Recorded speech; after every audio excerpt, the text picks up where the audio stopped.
വചനമേ നിത്യജീവന്റെ ആധാരമേ, രക്ഷയേകിടും സത്യമാർഗമേ, എന്റെ ആത്മാവിനാശ്വാസമേ. വചനം വചനം വചനം. ഉൽപ്പത്തി പുസ്തകം 6-ാം അധ്യായം. മനുഷ്യൻ ഭൂമിയിൽ പെരുകാൻ തുടങ്ങുകയും അവർക്ക് പുത്രിമാർ ജനിക്കുകയും ചെയ്തപ്പോൾ മനുഷ്യപുത്രിമാർ അഴകുള്ളവരാണെന്ന് ദൈവപുത്രന്മാർ കണ്ടു. തങ്ങൾ തിരഞ്ഞെടുത്ത എല്ലാവരിൽ നിന്ന് അവർ തങ്ങൾക്കായി ഭാര്യമാരെ സ്വീകരിച്ചു. അപ്പോൾ കർത്താവ് പറഞ്ഞു, എന്റെ ചൈതന്യം മനുഷ്യനിൽ എക്കാലവും നിലനിൽക്കുകയില്ല, കാരണം അവൻ ജഡം കൂടിയാണ്. അവന്റെ ആയുസ് ഇനി മുതൽ 120 വർഷമായിരിക്കും. ദേവകുമാരന്മാർ മനുഷ്യപുത്രിമാരെ പ്രാപിക്കുകയും അവർക്ക് മക്കൾ ജനിക്കുകയും ചെയ്തിരുന്ന അക്കാലത്തും അതിനുശേഷവും ഭൂമിയിൽ നെഫീലുകൾ ഉണ്ടായി. അവരാണ് പുരാതന കാലത്തെ പേരെടുത്ത യുദ്ധവീരന്മാർ. ഭൂമിയിൽ മനുഷ്യന്റെ ദുഷ്ടത വലുതാണെന്നും അവന്റെ ഹൃദയത്തിലെ ചിന്തകളുടെ ഓരോ രൂപവും എപ്പോഴും ദുഷിച്ചത് മാത്രമാണെന്നും കർത്താവ് കണ്ടു. ഭൂമിയിൽ മനുഷ്യനെ രൂപപ്പെടുത്തിയതിൽ കർത്താവ് പരിതപിച്ചു. അവിടുത്തെ ഹൃദയം നൊന്തു. കർത്താവ് അരുൾ ചെയ്തു, ഞാൻ സൃഷ്ടിച്ച മനുഷ്യനെ ഭൂമുഖത്ത് നിന്ന് ഞാൻ തുടച്ചു മാറ്റും. മനുഷ്യൻ മുതൽ മൃഗങ്ങളും ഇഴജന്തുക്കളും ആകാശത്തിലെ പറവകളും വരെ തുടച്ചു മാറ്റും. എന്തെന്നാൽ അവയെ സൃഷ്ടിച്ചതിൽ ഞാൻ പരിതപിക്കുന്നു. എന്നാൽ നോഹ കർത്താവിന്റെ ദൃഷ്ടികളിൽ പ്രീതി കണ്ടെത്തി. ഇതാണ് നോഹയുടെ വംശാവലി. നോഹ നീതിമാനായിരുന്നു, തന്റെ തലമുറയിലെ പൂർണ്ണനായ മനുഷ്യൻ. ദൈവത്തോടൊപ്പം നോഹ വ്യാപരിച്ചു. നോഹ 3 പുത്രന്മാരെ ജനിപ്പിച്ചു, ഷേം, ഹാം, യാഫെത്ത്. ദൈവത്തിന്റെ മുൻപാകെ ഭൂമി ദുഷിച്ചതായി തീർന്നു. ഭൂമി അക്രമം കൊണ്ട് നിറഞ്ഞു. ദൈവം ഭൂമിയെ നോക്കി, ഇതാ അത് ദുഷിച്ചതായിരിക്കുന്നു, കാരണം എല്ലാ മനുഷ്യരും ഭൂമിയിലെ തങ്ങളുടെ മാർഗങ്ങൾ ദുഷിപ്പിച്ചു കളഞ്ഞു. ദൈവം നോഹയോട് അരുളി ചെയ്തു, എന്റെ മുമ്പിൽ മനുഷ്യരുടെ എല്ലാം അവസാനം അടുത്തു, കാരണം അവർ മൂലം ഭൂമി അക്രമം കൊണ്ട് നിറഞ്ഞിരിക്കുന്നു. ഇതാ ഞാൻ അവരെ ഭൂമിയോടൊപ്പം നശിപ്പിക്കും. ഗോഫർ മരം കൊണ്ട് നീ ഒരു പെട്ടകം ഉണ്ടാക്കണം. അതിൽ മുറികൾ തിരിക്കുക, അതിന്റെ അകത്തും പുറത്തും കീല് തേക്കണം. ഇങ്ങനെയാണ് അതുണ്ടാക്കേണ്ടത്. പെട്ടകത്തിന് 300 മുഴം നീളവും 50 മുഴം വീതിയും 30 മുഴം ഉയരവും. പെട്ടകത്തിന് നീ ഒരു മേൽക്കൂര ഉണ്ടാക്കണം. മേൽക്കൂരയിൽ നിന്ന് 1 മുഴം താഴെ പെട്ടകത്തിന് ഒരു ജനലും വശത്ത് ഒരു വാതിലും വെക്കണം. കീഴ്ത്തട്ടും 2-ാം തട്ടും 3-ാം തട്ടുമായി വേണം നീ അത് പണിയാൻ. ഇതാ ഞാൻ ആകാശത്തിന് കീഴിൽ ജീവശ്വാസമുള്ള എല്ലാ ശരീരികളെയും നശിപ്പിക്കുവാൻ ഭൂമിയുടെ മേൽ ജലപ്രളയം കൊണ്ടുവരും. ഭൂമിയിലുള്ളതെല്ലാം നശിക്കും. എന്നാൽ നീയുമായി ഞാൻ എന്റെ ഉടമ്പടി ഉറപ്പിക്കും. നീ പെട്ടകത്തിലേക്ക് കടക്കണം. നീയും നിന്നോടൊപ്പം നിന്റെ പുത്രന്മാരും നിന്റെ ഭാര്യയും നിന്റെ പുത്രന്മാരുടെ ഭാര്യമാരും.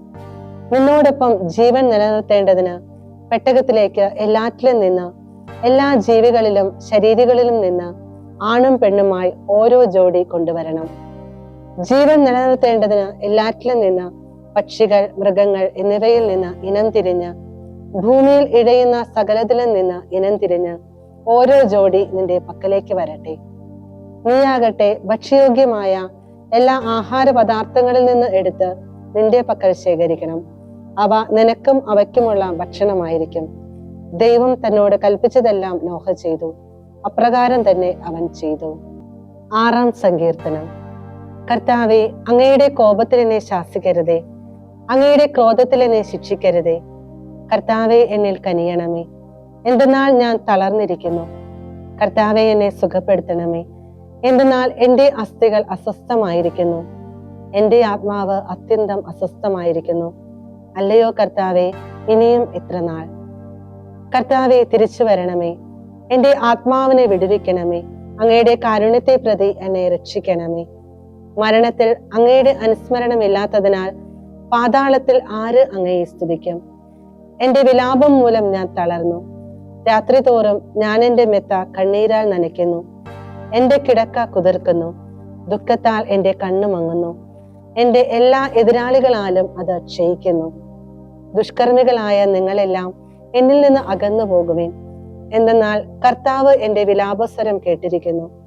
കർത്താവ് എന്റെ യാചന ശ്രവിച്ചിരിക്കുന്നു. കർത്താവാണ് എൻ്റെ പ്രാർത്ഥന സ്വീകരിക്കുന്നത്. എൻ്റെ എല്ലാ ശത്രുക്കളും ലജ്ജിച്ച് അത്യന്തം പരിഭ്രാന്തരാകട്ടെ. അവർ ക്ഷണത്തിൽ അവമാനിതരായി പിൻവാങ്ങട്ടെ. വിശുദ്ധ മത്തായിയുടെ സുവിശേഷം 6-ാം അധ്യായം. നിങ്ങളുടെ സൽക്കർമ്മങ്ങൾ മറ്റുള്ളവരെ കാണിക്കാൻ വേണ്ടി അവരുടെ മുൻപിൽ വെച്ച് അനുഷ്ഠിക്കാതിരിക്കുവാൻ സൂക്ഷിക്കുക. അല്ലാത്ത പക്ഷം നിങ്ങളുടെ സ്വർഗസ്ഥനായ പിതാവിന്റെ പക്കൽ നിങ്ങൾക്ക് പ്രതിഫലം ഉണ്ടാകില്ല. മറ്റുള്ളവരിൽ നിന്ന് പ്രശംസ ലഭിക്കുവാൻ കപടനാട്യക്കാർ സിനഗോഗുകളിലും തിരുവേദികളിലും ചെയ്യുന്ന പോലെ നീ ഭിക്ഷ കൊടുക്കുമ്പോൾ നിന്റെ മുമ്പിൽ കാഹളം മുഴക്കരുത്. സത്യമായി ഞാൻ നിങ്ങളോട് പറയുന്നു, അവർക്ക് പ്രതിഫലം ലഭിച്ചു കഴിഞ്ഞു.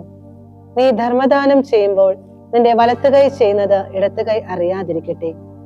അങ്ങനെ നിന്റെ ധർമ്മദാനം രഹസ്യമായിരിക്കട്ടെ. രഹസ്യത്തിൽ കാണുന്ന നിന്റെ പിതാവ് നിനക്ക് പ്രതിഫലം നൽകും. നിങ്ങൾ പ്രാർത്ഥിക്കുമ്പോൾ കപടനാട്യക്കാരെ പോലെ ആകരുത്. അവർ മറ്റുള്ളവരെ കാണിക്കാൻ വേണ്ടി സിനഗോഗുകളിലും തെരുവീഥികളുടെ കോണുകളിൽ നിന്ന് പ്രാർത്ഥിക്കാനാണ് ഇഷ്ടപ്പെടുന്നത്. സത്യമായി ഞാൻ നിങ്ങളോട് പറയുന്നു, അവർക്ക് പ്രതിഫലം ലഭിച്ചു കഴിഞ്ഞു. എന്നാൽ നീ പ്രാർത്ഥിക്കുമ്പോൾ നിന്റെ മുറിയിൽ കടന്ന് കതകടച്ച് അദൃശ്യനായ നിന്റെ പിതാവിനോട് പ്രാർത്ഥിക്കുക. രഹസ്യത്തിൽ കാണുന്ന നിന്റെ പിതാവ് നിനക്ക് പ്രതിഫലം നൽകും. അതുപോലെ പ്രാർത്ഥിക്കുമ്പോൾ വിജാതീയരെ പോലെ നിങ്ങൾ ജൽപ്പനം ചെയ്യരുത്. എന്തെന്നാൽ അതിഭാഷണം വഴി തങ്ങളുടെ പ്രാർത്ഥന കേൾക്കപ്പെടുമെന്ന് അവർ കരുതുന്നു. നിങ്ങൾ അവരെ പോലെ ആകരുത്. എന്തെന്നാൽ നിങ്ങൾ ചോദിക്കുന്നതിന് മുമ്പ് തന്നെ നിങ്ങളുടെ ആവശ്യം നിങ്ങളുടെ പിതാവ് അറിയുന്നു. നിങ്ങൾ ഇപ്രകാരം പ്രാർത്ഥിക്കുവിൻ: സ്വർഗസ്ഥനായ ഞങ്ങളുടെ പിതാവേ, അങ്ങയുടെ നാമം പരിശുദ്ധമാക്കപ്പെടണമേ. അങ്ങയുടെ രാജ്യം വരണമേ. അങ്ങയുടെ ഹിതം സ്വർഗത്തിലെ പോലെ ഭൂമിയിലുമാകണമേ. അന്നു വേണ്ട ആഹാരം ഇന്ന് ഞങ്ങൾക്ക് നൽകണമേ. ഞങ്ങളുടെ കടക്കാരോട് ഞങ്ങൾ ക്ഷമിച്ച പോലെ ഞങ്ങളുടെ കടങ്ങൾ ഞങ്ങളോടും ക്ഷമിക്കണമേ. ഞങ്ങളെ പ്രലോഭനത്തിൽ ഉൾപ്പെടുത്തരുതേ, തിന്മയിൽ നിന്ന് ഞങ്ങളെ രക്ഷിക്കണമേ. മറ്റുള്ളവരുടെ തെറ്റുകൾ നിങ്ങൾ ക്ഷമിക്കുമെങ്കിൽ സ്വർഗസ്ഥനായ നിങ്ങളുടെ പിതാവ് നിങ്ങളോടും ക്ഷമിക്കും. മറ്റുള്ളവരോട് നിങ്ങൾ ക്ഷമിക്കുകയില്ലെങ്കിൽ നിങ്ങളുടെ പിതാവ് നിങ്ങളുടെ തെറ്റുകളും ക്ഷമിക്കുകയില്ല. നിങ്ങൾ ഉപവസിക്കുമ്പോൾ കപടനാട്യക്കാരെ പോലെ വിഷാദം ഭാവിക്കരുത്. തങ്ങൾ ഉപവസിക്കുന്നുവെന്ന് അന്യരെ കാണിക്കുവാൻ വേണ്ടി അവർ മുഖം വിരൂപമാക്കുന്നു. സത്യമായി ഞാൻ നിങ്ങളോട് പറയുന്നു, അവർക്ക് പ്രതിഫലം ലഭിച്ചു കഴിഞ്ഞു. എന്നാൽ നീ ഉപവസിക്കുമ്പോൾ ശിരസിൽ തൈലം പുരട്ടുകയും മുഖം കഴുകുകയും ചെയ്യുക. അങ്ങനെ ഉപവസിക്കുന്നവനായി നിന്നെ അദൃശ്യനായ പിതാവല്ലാതെ മറ്റാരും കാണാതിരിക്കട്ടെ. രഹസ്യത്തിൽ കാണുന്ന നിന്റെ പിതാവ് നിനക്ക് പ്രതിഫലം നൽകും. ഭൂമിയിൽ നിങ്ങൾക്ക് വേണ്ടി നിക്ഷേപം കരുതി വെക്കരുത്. തുരുമ്പും കീടങ്ങളും അവ നശിപ്പിക്കും. കള്ളന്മാർ തുരന്നെടുക്കുകയും മോഷ്ടിക്കുകയും ചെയ്യും. എന്നാൽ സ്വർഗത്തിൽ നിക്ഷേപങ്ങൾ കരുതി വെക്കുക. അവിടെ തുരുമ്പും കീടങ്ങളും അവ നശിപ്പിക്കുകയില്ല. കള്ളന്മാർ തുരന്നെടുക്കുകയോ മോഷ്ടിക്കുകയോ ഇല്ല. എവിടെയാണോ നിങ്ങളുടെ നിക്ഷേപം, അവിടെ ആയിരിക്കും നിങ്ങളുടെ ഹൃദയവും. കണ്ണാണ് ശരീരത്തിന്റെ വിളക്ക്. ആകയാൽ നിന്റെ കണ്ണ് അന്യൂനമെങ്കിൽ ശരീരം പ്രകാശപൂർണമായിരിക്കും. കണ്ണ് ദുഷ്ടമാണെങ്കിലോ ശരീരം അന്ധകാരത്തിലായിരിക്കും. അതിനാൽ നിന്നിലെ പ്രകാശം അന്ധകാരമാണെങ്കിൽ ആ അന്ധകാരം എത്രയോ വലുതായിരിക്കും. 2 യജമാനന്മാരെ സേവിക്കാൻ ആർക്കും സാധിക്കുകയില്ല. കാരണം ഒന്നുകിൽ ഒരുവനെ ദ്വേഷിക്കുകയും അപരനെ സ്നേഹിക്കുകയും ചെയ്യും, അല്ലെങ്കിൽ ഒരുവനെ ബഹുമാനിക്കുകയും അപരനെ നിന്ദിക്കുകയും ചെയ്യും. ദൈവത്തെയും മാമോനെയും ഒരുമിച്ച് സേവിക്കുവാൻ ആർക്കും സാധിക്കുകയില്ല. അതിനാൽ ഞാൻ നിങ്ങളോട് പറയുന്നു, എന്തു ഭക്ഷിക്കും, എന്തു പാനം ചെയ്യും എന്ന ജീവനെ കുറിച്ചോ എന്ത് ധരിക്കും എന്ന ശരീരത്തെ കുറിച്ചോ നിങ്ങൾ ഉത്കണ്ഠാകുലരാകേണ്ട. ഭക്ഷണത്തെക്കാൾ ജീവനും വസ്ത്രത്തെക്കാൾ ശരീരവും ശ്രേഷ്ഠമല്ലേ? ആകാശ പറവകളെ നോക്കുവിൻ. അവ വിതയ്ക്കുന്നില്ല, കൊയ്യുന്നില്ല, കളപ്പുരയിൽ ശേഖരിക്കുന്നുമില്ല. എങ്കിലും നിങ്ങളുടെ സ്വർഗസ്ഥനായ പിതാവ് അവയെ തീറ്റിപ്പോറ്റുന്നു. അവയേക്കാൾ എത്രയോ വിലപ്പെട്ടവരാണ് നിങ്ങൾ. ഉത്കണ്ഠ മൂലം ആയുസ് ഒരു വിനാഴികയെങ്കിലും കൂട്ടാൻ നിങ്ങളിൽ ആർക്കെങ്കിലും സാധിക്കുമോ? വസ്ത്രത്തെ പറ്റിയും നിങ്ങൾ എന്തിന് ആകുലരാകുന്നു? വയലിലെ ലില്ലികൾ എങ്ങനെ വളരുന്നു എന്ന് നോക്കുക. അവ അധ്വാനിക്കുന്നില്ല, നൂൽക്കുന്നുമില്ല.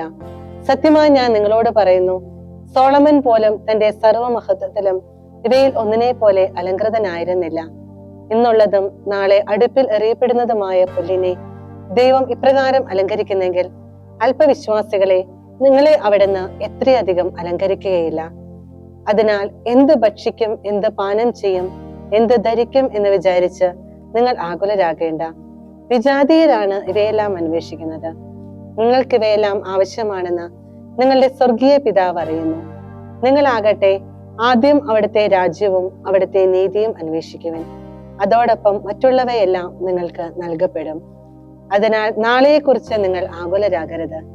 നാളത്തെ ദിനം തന്നെ അതിനെക്കുറിച്ച് ആകുലപ്പെട്ടുകൊള്ളും.